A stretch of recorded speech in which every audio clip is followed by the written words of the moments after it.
Brasil registrou 3.481 mortes pela Covid-19 nas últimas 24 horas.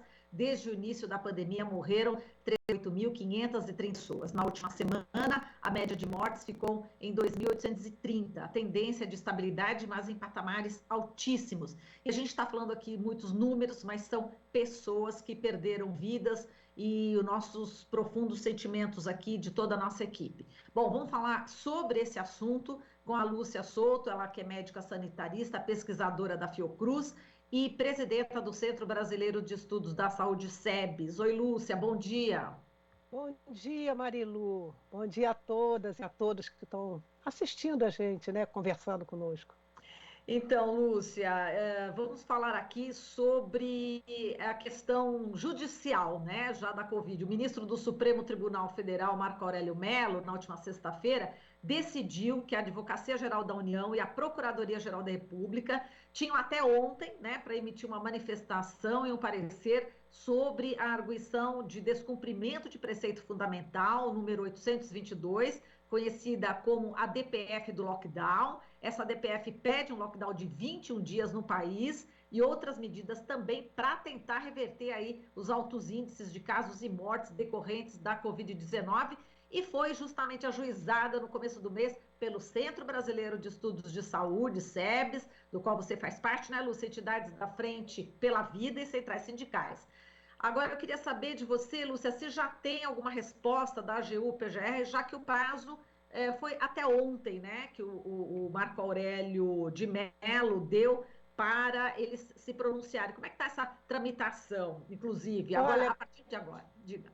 Olha, Marilu, nós estamos aguardando, porque a nossa expectativa era que essa tramitação, ontem a gente já tivesse alguma resposta, porque inclusive o ministro Marco Aurélio Mello, ele considerou, dada a relevância do assunto, ele estabeleceu esse prazo bastante curto para uma resposta, tanto da Procuradoria-Geral da União quanto da AGU, né? Então, estamos aguardando, porque, na verdade, esse tempo que corre é um tempo que significa vidas perdidas, significa um sofrimento imposto à sociedade brasileira, completamente desproporcional. Nós estamos num campo de concentração, na verdade. Como você comentou ainda agora, os patamares são ainda altíssimos em vários estados. O colapso do sistema de saúde ele está no limite. Por exemplo, estados como Rio de Janeiro e outros, esses patamares são elevadíssimos e o que nós colocamos nessa ação, as entidades, centrais sindicais, Frente pela Vida, é exatamente a necessidade de haver uma coordenação nacional a partir da medida que nos resta nesse momento, que é um lockdown nacional de 21 dias, coordenado pelo governo federal, associado a medidas sociais e econômicas que possam assegurar isso.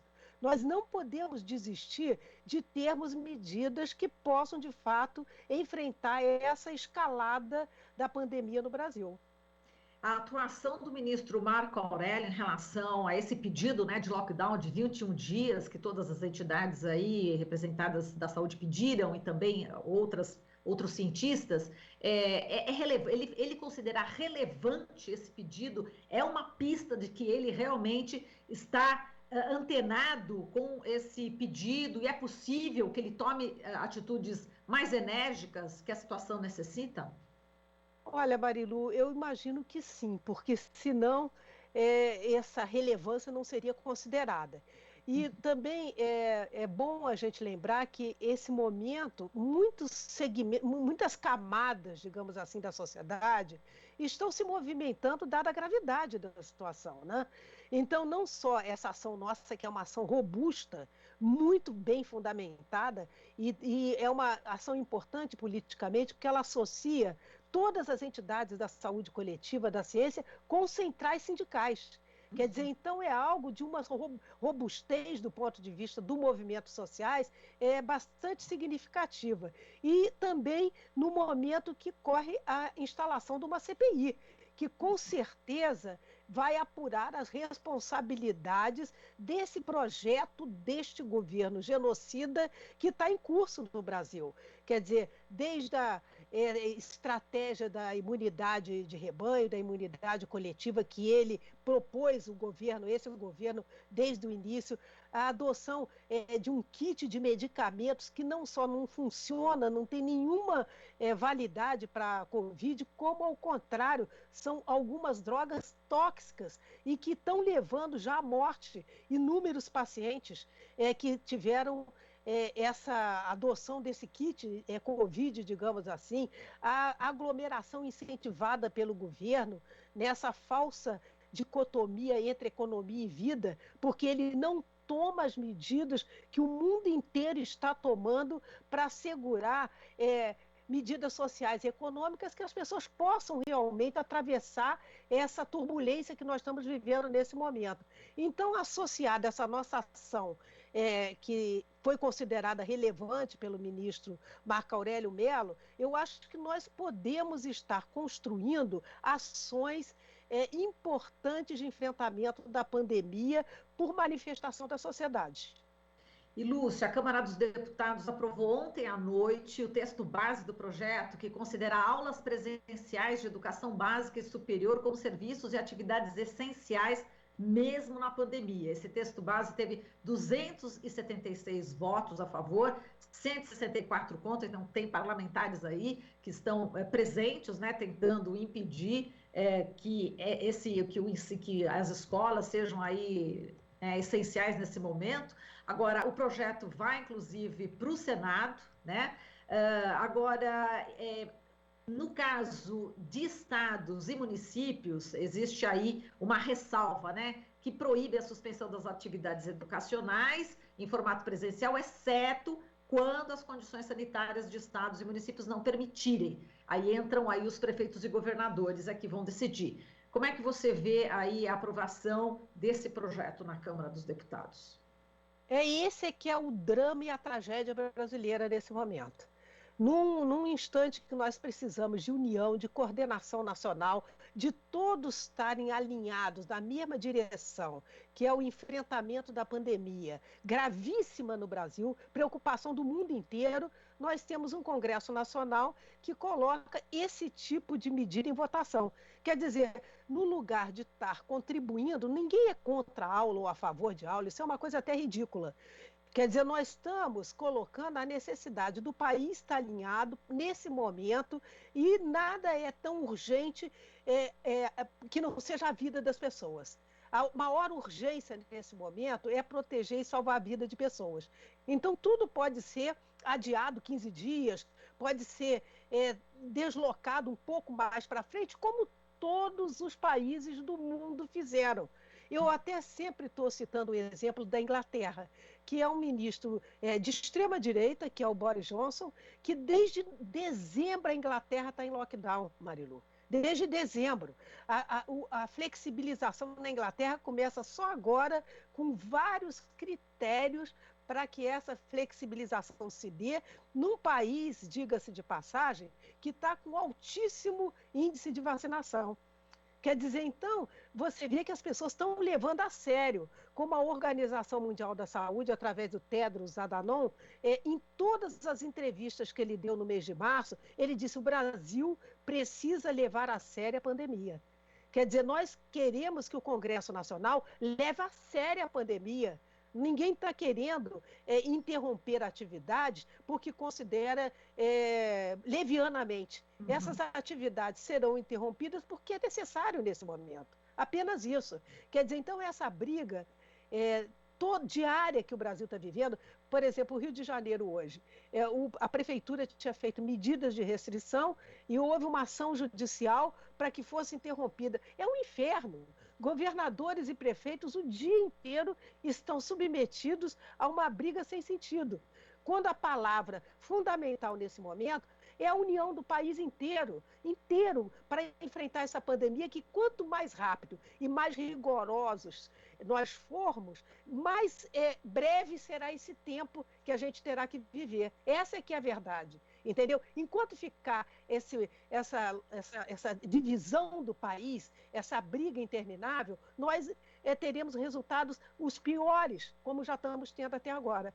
se nós nos unirmos, os resultados serão impactantes e todos nós colheremos os frutos dos resultados que juntos conseguimos construir.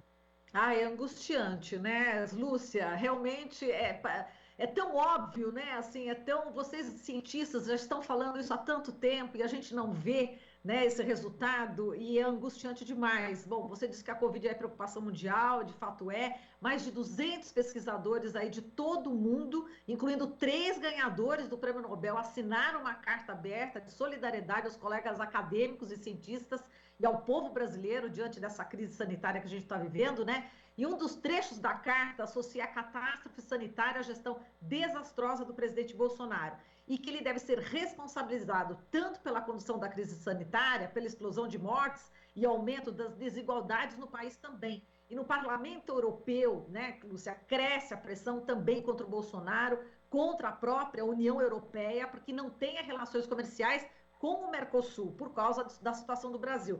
Na sua opinião, essa pressão internacional, até que ponto vai ajudar a gente aqui a sair dessa situação caótica? Eu acho que ela é um sensor, digamos assim, do tamanho e da magnitude do problema que o Brasil está representando no mundo. Esses alertas têm sido feitos de vários lugares e agora se acresce a esse manifesto, digamos assim, de autoridades da ciência global. Quer dizer, então, com certeza, para nós, eu acho que significa que há uma atenção mundial, mais uma manifestação dessa atenção mundial, para além da que a Organização Mundial da Saúde vem reiteradamente manifestando, né? Então, eu acho que essa pressão externa, ela realmente contribui para que nós possamos continuar essa nossa caminhada, fortalece a nossa pressão interna, porque eu acho importante, Marilu, saber que o Brasil também está se deslocando e se mexendo nessa direção. Então, junto com essa pressão externa tão qualificada de prêmios Nobéis, eu acho que com certeza isso vai criando uma consciência nacional do tamanho da dificuldade que o nosso país está vivendo, né? E isso pode ser um sensibilizador, digamos assim, para aqueles que ainda não compreenderam o que nós estamos vivendo hoje no Brasil. Então, eu acho muito relevante essa manifestação. E, Lúcia, eu vou falar aqui de remédio e de vacina, né, para a gente encerrar aqui nossa conversa. A Anvisa aprovou o uso emergencial, né, de um medicamento, combinação de 2 remédios. Vou ver se eu falo certo, que é complicado, né? Casirivimab e também Indivimab para pacientes com Covid-19. E eu também vou fazer uma outra colocação em relação à vacina, né? A Dinamarca e a África do Sul não vão usar mais a vacina AstraZeneca e outros países estão limitando a certas faixas etárias. Eu queria que você falasse a respeito dessas dúvidas, né, em relação a essa vacina, mas as próprias agências regulatórias garantem a segurança da AstraZeneca, né? Mas eu queria que você reforçasse, inclusive, nesse momento, que existem pessoas que podem ter, né, pessoas que estejam na dúvida, e é importante a sua fala, você que também é pesquisadora da Fiocruz. Olha, há várias, como você comentou, várias agências internacionais e essas agências, quando elas se pronunciam baseadas num crivo enorme de segurança e de critérios para que isso seja, essa opinião qualificada seja emitida. Então, a AstraZeneca ela é extremamente segura, extremamente eficaz. Então, na verdade, esses casos de tromboses que estão ocorrendo, eles são em menor número do que ocorre normalmente na sociedade e menor número do que com o uso de anticoncepcionais.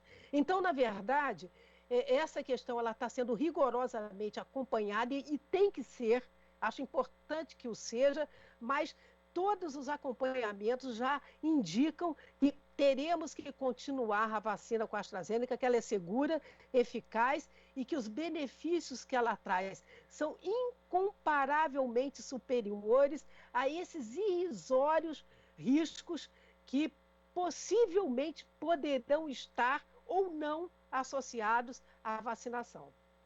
Exato. E, Lúcia, só comentando, já que você está no Rio de Janeiro também, toda morte por Covid, lamentável. Agora, chamou a atenção, né, no Rio de Janeiro, a morte do enfermeiro Antony Ferrari Penza, né? Ele era conhecido nas redes sociais por divulgar informações falsas sobre a Covid. Ele morreu em Duque de Caxias, no Rio de Janeiro, em decorrência da complicação da doença, né? Enfim, é uma morte lamentável, mas chama a atenção. A gente novamente alerta para o cuidado que a gente tem que ter com as fake news, né? Do que é falado sobre a vacina, do que é falado também sobre essa questão do isolamento. É muito importante. E, infelizmente, esse enfermeiro Antony Ferrari Penza, né, que divulgava, inclusive, fake news, veio a falecer justamente por a questão da Covid-19, né, Lúcia?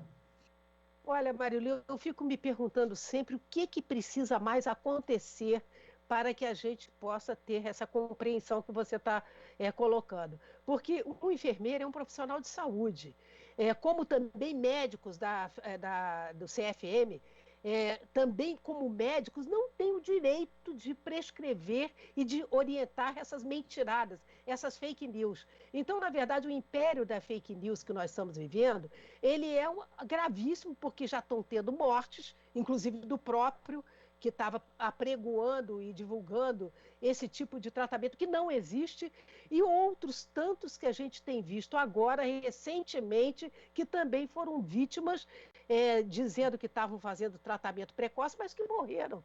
Morreram nas UTIs desse país, como tantos outros, infelizmente, que nós estamos assistindo. E, na verdade, esse governo que está praticando esse genocídio, né, ele está hoje com um projeto de universalização do mal-estar na sociedade brasileira. Quando nós queremos, é o bem comum, universalização de direitos sociais. Quer dizer que as pessoas compreendam que a saúde é um bem máximo, a vida, então, é um bem máximo. Então, não podemos ser tolerantes com esse tipo de fake news que vem afetando e trazendo a morte de inúmeras pessoas em nosso país. A consequência é essa, muito prática, e, infelizmente, a morte de um enfermeiro que divulgava fake news e que pagou com a própria vida esse tipo de situação. É lamentável, é uma tristeza a gente estar tendo que conviver com esse tipo de situações hoje no nosso país, né?